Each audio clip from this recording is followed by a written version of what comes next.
Armstrong একজন সফল মার্কিন মহাকাশচারী বিজ্ঞানী।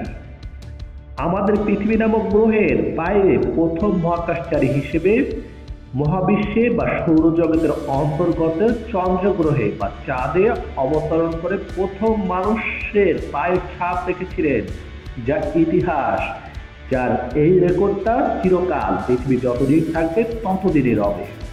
নীল আর্মস্ট্রং তার জন্ম হয়েছিল 5 আগস্ট 1930 সালে। আমেরিকা ওহিও অঙ্গরাজ্যে জন্মগ্রহণ করেন। তার পিতা স্টিভেন আর্মস্ট্রং এবং মাতা ভিওলা আর্মস্ট্রং। নীলের এক বড় ভাই এবং এক বড় বোন ছিল। তাদের নাম ছিল নীল অ্যালডেন আর্মস্ট্রং এবং জন আর্মস্ট্রং। নীল আর্মস্ট্রং তার পরিবারের সব থেকে ছোট্ট সদস্য ছিলেন। নীল আর্মস্ট্রংয়ের পিতা একজন সরকারি এডিটর ছিলেন। এর জন্য নীল আর্মস্ট্রংয়ের পরিবার বিভিন্ন আলাদা আলাদা শহরে গিয়ে থাকতে হতো। নীলের বয়স যখন মাত্র 5 বছর, তখনই তার পরিবার 20টিরও বেশি স্থান পরিবর্তন করে দিয়েছে। এই স্থান পরিবর্তনের জন্যই নীল আর্মস্ট্রংয়ের 5 বছর বয়সে একবার বিমানে চড়ার অভিজ্ঞতা হয়। ছোটবেলার এই রোমাঞ্চিত অভিজ্ঞতা নিয়েই আর্মস্ট্রং তার স্কুল জীবন শুরু করেন এবং বিমানের পুরাণের পড়াশোনায় মনোনিবেশ করতে থাকে। নীল আর্মস্ট্রং তার 16তম জন্মবর্ষে স্কুল ফ্লাইট যোগ্যতা অর্জন করে। সে বছর আগস্ট মাসে প্রথম বিমান চালনা করে। 17 বছর বয়সে 1946 সালে নীল আর্মস্ট্রং এয়ারোনটিক্যাল ইঞ্জিনিয়ারিং পড়া শুরু করে। 26শে জানুয়ারি 1949 সালে মার্কিন নৌসেনা থেকে ঢাকা সে নিলে সেখানে 18 মাস ট্রেনিং শেষে জয়েন করে। আর 20 বছর বয়সে তিনি পাইলট স্বীকৃতি অর্জন করেন। নীল আর্মস্ট্রং 1952 সালে ঐতিহাসিক কোরিয়া যুদ্ধে অংশগ্রহণ করে 78টি ফ্লাইট পরিচালনা করেন তিনি এবং 141 ঘন্টা আকাশে ওড়ার রেকর্ড করেন। এই কৃতিত্বের প্রাপ্তি হিসেবে তাকে প্রথম সিলভার মেডেল এবং পরে গোল্ড স্টার মেডেল এবং কোরিয়ান সেভিস্টারের সম্মানে ভূষিত করা হয়েছিল। নীল আর্মস্ট্রং যুদ্ধ ও নৌসেনা থেকে ফিরে তারপর পড়াশোনায় সমানভাবে চালাতে থাকে।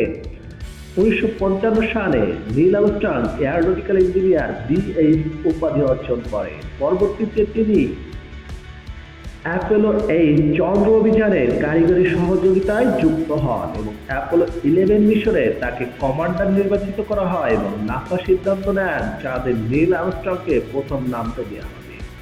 এটা তার জীবনের সব থেকে বড় সৌভাগ্যজনক ঘটনা মানা হয়ে থাকে।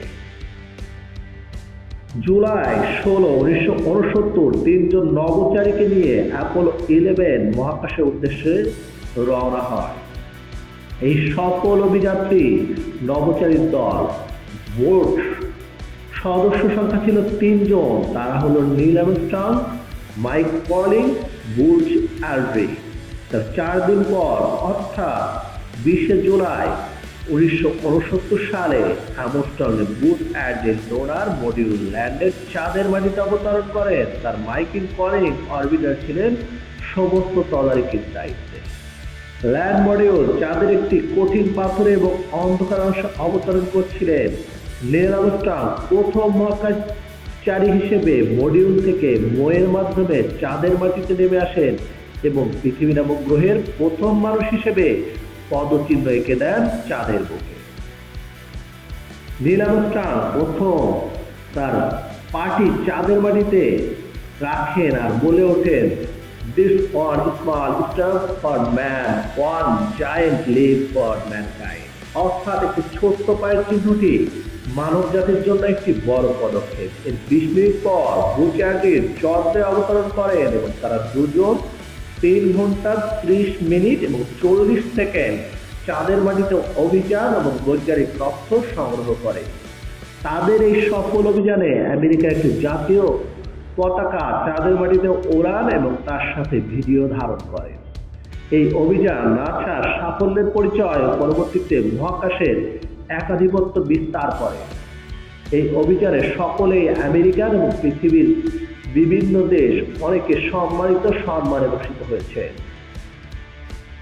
মহাকাশ থেকে ফিরে এসে নীল আর্মস্ট্রং জানান তিনি আর মহাকাশে যেতে চান না এবং তার নভোচারীরা জীবনের সমাপ্তি টানে। মানব সভ্যতার সব থেকে বড় অভিযানের সফল ব্যক্তি নীল আর্মস্ট্রং। আমেরিকার ওহিও রাজ্যের সিনসিনাটিতে তার জীবনের শেষ নিঃশ্বাস ত্যাগ করেন 25শে আগস্ট 2012 সালে।